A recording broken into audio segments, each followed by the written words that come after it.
함께 나오실 말씀 창세기 39장 19절과 23절의 말씀입니다. 창세기 39장 19절에서 23절에 나와 있는 하나님 말씀입니다.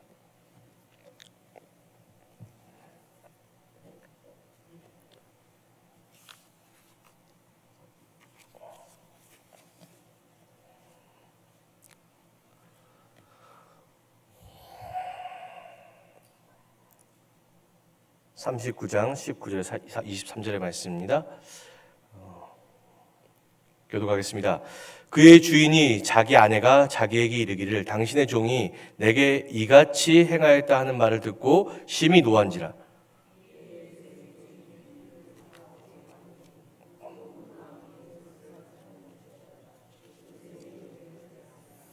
여호와께서 요셉과 함께 하시고 그에게 인자를 더하사 간수장에게 은혜를 받게 하시매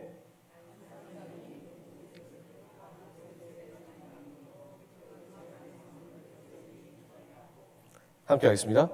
간수장이 그의 손에 맡긴 것을 무엇이든지 살펴보지 아니하였으니 이는 여호와께서 요셉과 함께 하심이라. 여호와께서 그를 범사에 형통하게 하셨더라. 아멘. 또 주님과 함께함으로 형통한 삶을 누리는 귀한 여러분 되시기를 주님의 이름으로 먼저 축원합니다. 주신 말씀 가지고요, 요셉의 형통이라는 주제로 말씀 나누고자 합니다. 빅터 프랭클린이 쓴 죽음의 수용소에서라는 책이 있습니다. 이 책의 저자는 의사이며 심리학자입니다. 그는 유대인이란 이유로 아우슈비츠 포로 수용소에 gat혀서 이 독일군의 잔인하고 비인간적인 처우를 경험하게 되었습니다.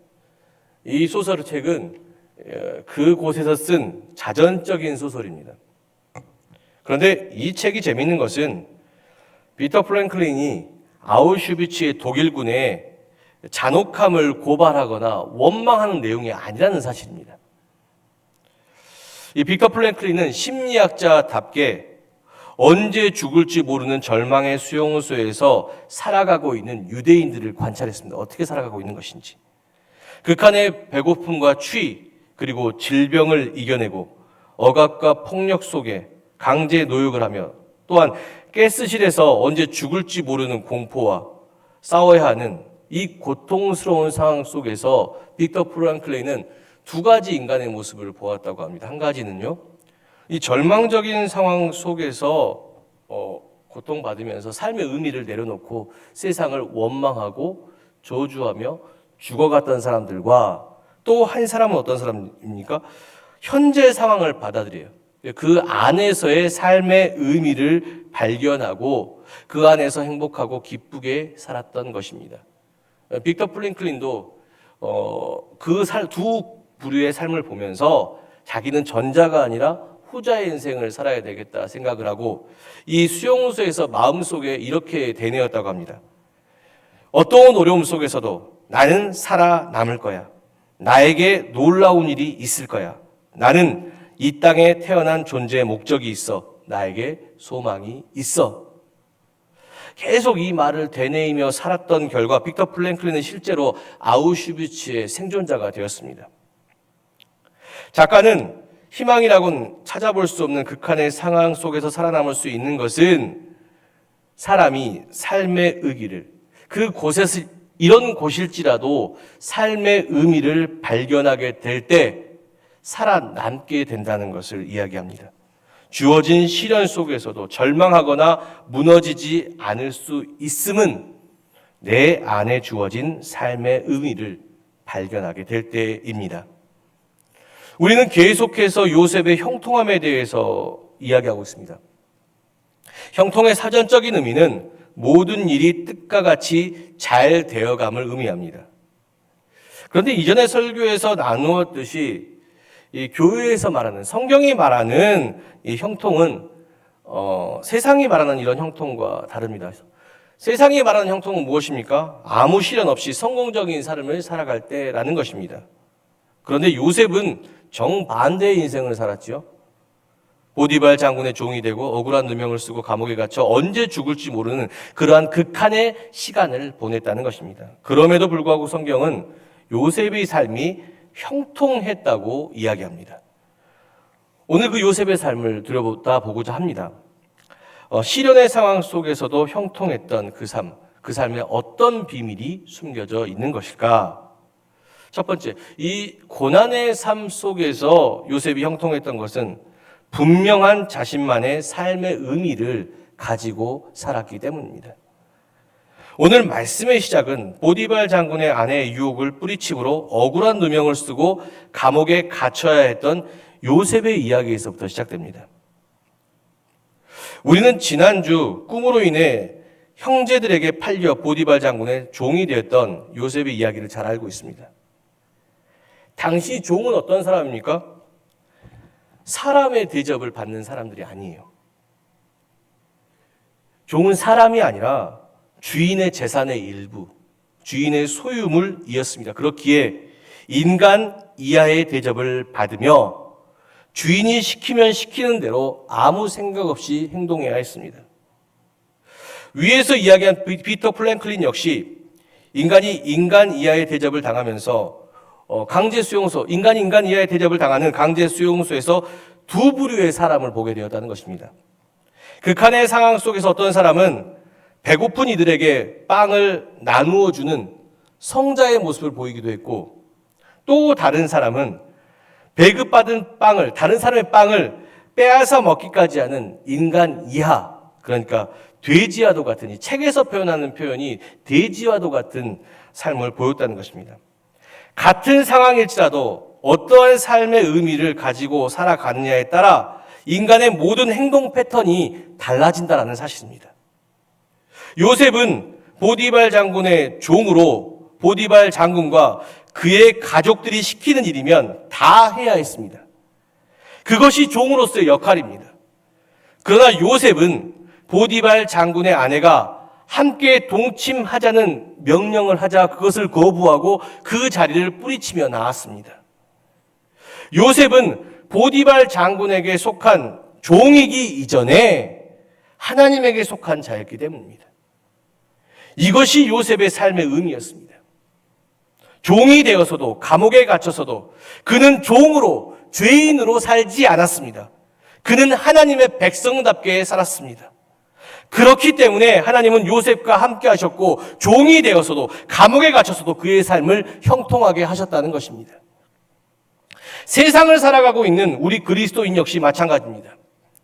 우리가 비록 이 세상에 얽매여 살고 있지만 이 세상의 가치관의 종이 되어서 살지 않아야 합니다.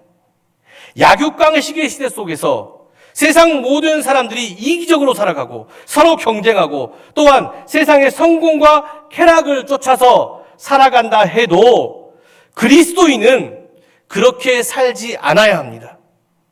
세상이 시키고 원하는 대로 살아가는 삶이 아니라 하나님께서 원하시는 삶을 살아내기 위해 결단하고 때론 이를 위해 실현당하고 희생을 감당해야 해도 그 희생을 감당하면서까지 하나님께 삶의 의미를 둔 것이 바로 그리스도인의 모습이라는 사실입니다. 로마서 12장 2절 말씀 함께 보겠습니다. 너희는 이 세대를 본받지 말고 오직 마음을 새롭게 함으로 변화를 받아 하나님의 선하시고 기뻐하시고 온전하신 뜻이 무엇인지 분별하도록 하라. 아멘. 사도 바울이 전한 이 말씀이 저는 모든 그리스도인의 삶의 목적이라고 생각합니다. 우리가 비록 세상 가운데 살지만 우리는 세상의 종이 아닙니다. 우리는 세상의 종이 아니라 하나님의 자녀일 줄로 믿습니다. 그렇다면 세상의 유혹에, 그렇다면 세상의 권위에 과감하게 뿌리치고 하나님의 공의가 무엇인지, 하나님의 사랑이 무엇인지, 또한 하나님의 질서가 무엇인지를 담대하게 외칠 수 있어야 할 줄로 믿습니다.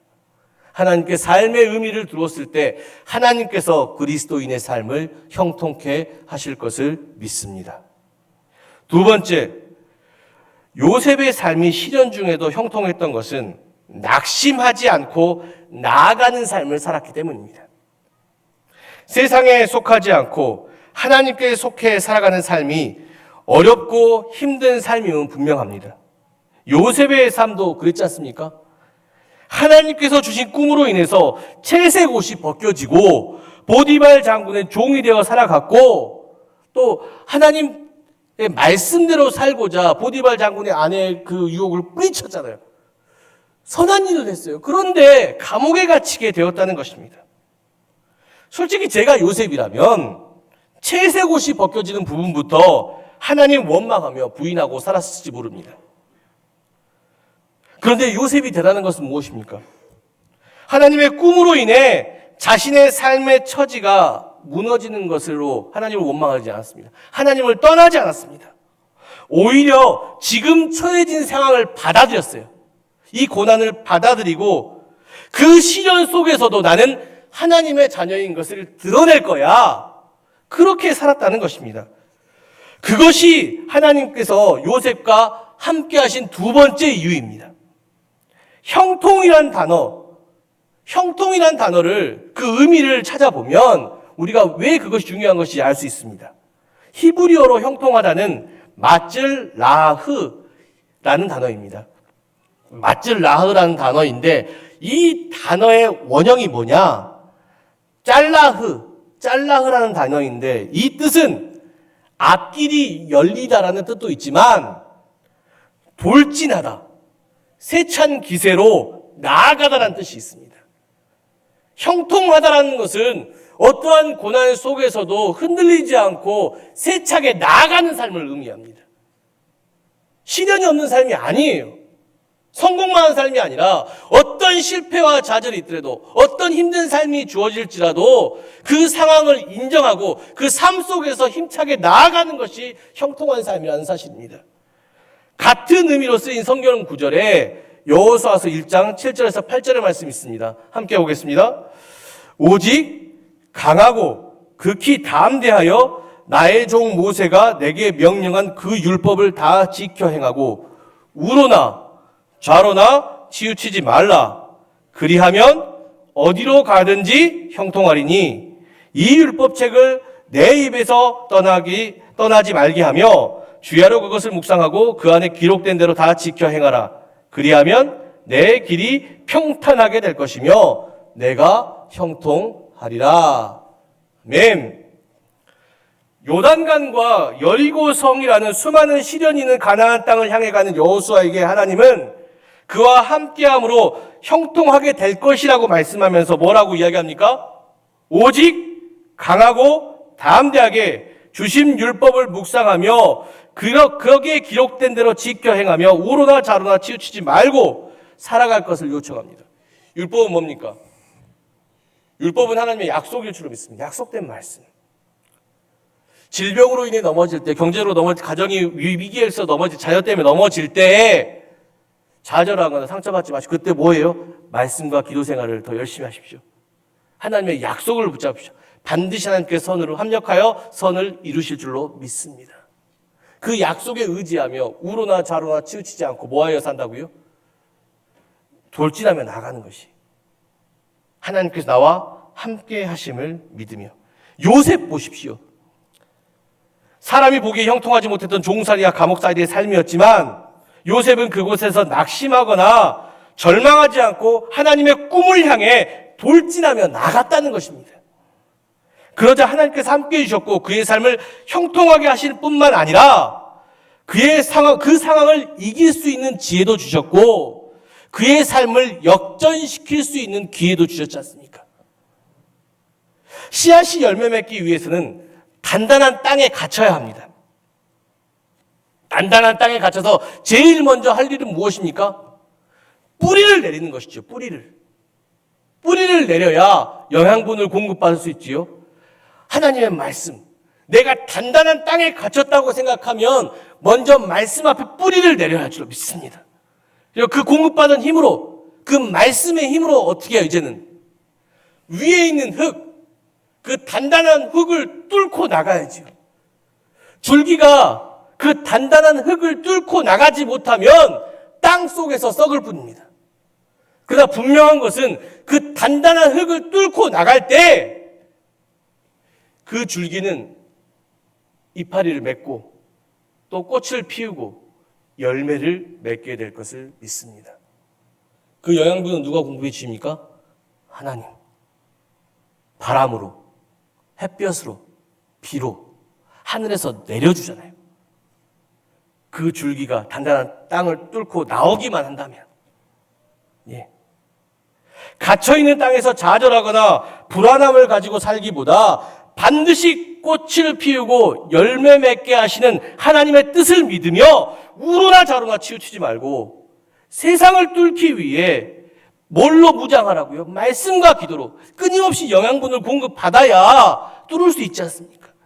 말씀과 기도로 무장하며 강하고 담대하게 세상 앞에 돌진하며 살아가는 것입니다. 함께 하시는 하나님이 도우시고 또한 형통케 하실 것을 믿습니다. 사랑하는 성도들, 고난 앞에서 절대 시련 앞에서 낙심하지 마십시오. 예. 그럴 때일수록 기도하시고요. 그럴 때일수록 하나님의 은혜를, 하나님의 능력을 더 체험하시는 귀한 시간이 되시기를 원합니다. 예. 세 번째, 요셉의 삶이 성통했던 것은 주와 함께 살았기 때문입니다. 우리는 지난 시간 수요 예배 시간에 둘이 한 몸을 이루어 사는 이 결혼에 대한 이야기를 또 했습니다. 여성들이 특히 결혼에 신중한 것은 뭡니까? 어떤 신랑을 만나느냐에 따라서 그 여성의 삶이 달라지기 때문입니다. 지난 수요일에도 그런 얘기 했는데요. 우리 집사람 그러고 보면 참 불쌍한 것 같아요.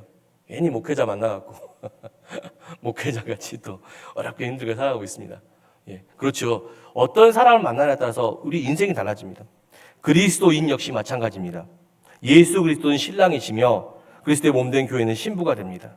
그리고 신랑 되시는 주님은 신부인 그리스도의 몸된 교회와 그에 속한 성도들을 반드시 영화롭게 하시고 주님이 하나님께 받으신 구원과 축복의 은총을 우리에게도 주실 것을 믿습니다. 예수님과 우리가 한 몸이 되면 죄인된 우리의 삶이 하나님의 자녀로 바뀌는 놀라운 삶의 변화가 나타난다는 것입니다. 그런데 중요한 것은요, 주님과 함께 사는 삶에 이런 영광만 있는 것은 아니라는 것입니다. 로마서 8장 17절과 18절을 말씀 함께 보겠습니다. 자녀이면 또한 상속자, 곧 하나님의 상속자요. 그리스도와 함께한 상속자니 우리가 그와 함께 영광을 받기 위하여 고난도 함께 받아야 할 것이니라. 생각하건대 현재의 고난은 장차 우리에게 나타날 영광과 비교할 수 없도다. 아멘. 사도 바울은 자녀이면 예수 그리스도와 함께 영광도 받고 고난도 받아야 한다고 이야기합니다. 하나님께 꿈을 받은 상속자인 요셉이었기에 하나님께서 주신 그 고난을 묵묵히 감당했습니다. 지금의 고난과 비교할 수 없는 영광을, 그 약속된 영광을 꿈꾸며 요셉은 자기 삶에 주어진 십자가를 묵묵히 짊어지며 살아갔습니다. 우리의 삶의 영광의 변화는 세상이 아니라 신랑이신 하나님이 함께 하실 때 나타나게 될 줄로 믿습니다. 예. 주님께서는 우리에게 주어진 시련 앞에 시련으로 인해 포기하는 삶을 살아가는 것이 아니라 말씀과 기도로 오직 누구만을 신뢰하고요, 신랑 되시는 주님만을 신뢰하고 의지하며 소망하기를 원하십니다.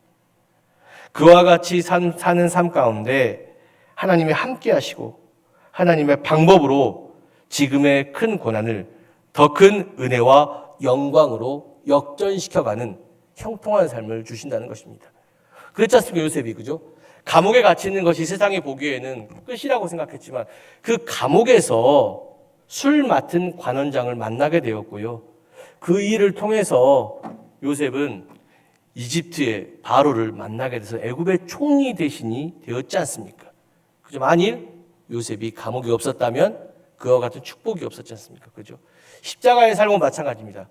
예수 그리스도께서 십자가에서 죽지 않으셨다면 부활의 영광은 경험할 수 없습니다. 그죠? 우리의 삶이 이와 같을 줄로 믿습니다. 그 시련이 더 큰 영광으로 다가오게 될 것을 믿습니다. 그런 시련 속에서 포기하지 마시고 뭘 바라보라고요? 주와 함께하는 것. 신랑 되는 주님을 바라보는 것. 예.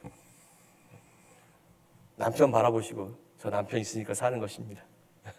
좋은 남편이 또 이렇게 이끌어가는 것처럼 요새 부부 관계에 대해서 뭐 이렇게 하지 아니고 서로를 바라보면서 저 사람 있어서 사는 거고 나도 저 사람도 나 있어서 사는 거고, 예, 그렇죠. 우리가 서로 올바른 방향으로 나아가고 있기 때문에.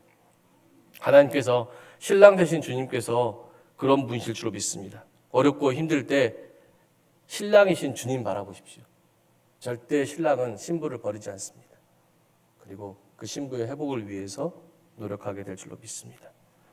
저와 함께 살아감으로써 그 시련을 큰 은혜와 영광으로 바꾸어내는 여러분이 되시기를 원합니다. 사랑하는 정주 신광교회 여러분, 요셉은 죄의 유혹과 악의 위협이라는 시련 속에서도 끝까지 하나님을 향한 자신의 삶의 의미를 분명히 했습니다. 그 결과 하나님께서 요셉과 함께 하심으로 그의 삶을 그 시련 속에서 형통하게 하셨고, 이 시련과는 비교할 수 없는 은혜와 영광도 부어주셨습니다.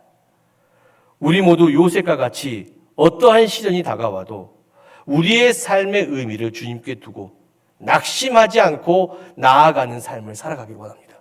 형통, 뚫어내는 삶입니다. 돌진하는 삶입니다. 그러나 혼자 돌진하지 마시고 누구와 함께요? 주님과 함께. 주님과 함께 돌진하면 주님께서 길을 열어주실 줄로 믿습니다. 그 주님을 경험하는 삶. 말씀은 지식이 아닙니다. 말씀은 아는 것이 아니라 맛보는 것일 줄로 믿습니다. 이 시련 뒤에 예비하신 은혜와 영광을 바라보며 끊임없이 돌진하며 형통하게 살아가시는 저와 여러분 되시기를 주님의 이름으로 간절히 축원합니다. 기도하겠습니다. 주님 뜻대로 살아가고 있음에도 힘든 시련이 찾아올 때 우리는 주님을 원망하고 불평불만하며 살아온 때가 있습니다. 오늘 그런 우리 모두가 요셉의 형통함을 보게 되었습니다. 어떤 시련이 다가와도 하나님을 향한 분명한 삶의 의지를 가지며 하나님과 함께 했던 요셉에게는 이 고난과 비교할 수 없는 은혜와 영광의 하나님이 계셨습니다. 그 은혜와 영광의 하나님이 어떠한 고난 속에서도 요셉의 삶을 형통케 하셨습니다. 오늘 시간 우리가 말씀으로 나눈 이 요셉의 삶이 우리의 삶이 되기를 원합니다. 아는 것으로 끝나는 신앙이 아니라 이 말씀을 맛보고 경험하는 신앙이 되게 하여 주시옵소서. 시련 가운데 넘어진 사람들이 있습니까? 때로는 상처받은 성도들이 있습니까? 때로는 그곳에서 일어나려고 발버둥 치는 사람들이 있습니까? 오늘 저들에게 이 말씀이 새롭게 일어날 수 있는 힘이 되게 하여 주시옵소서. 우리의 삶을 형통하게 하시고 또한 영화롭게 하시는 예수 그리스도의 이름으로 간절히 기도드렸습니다. 아멘.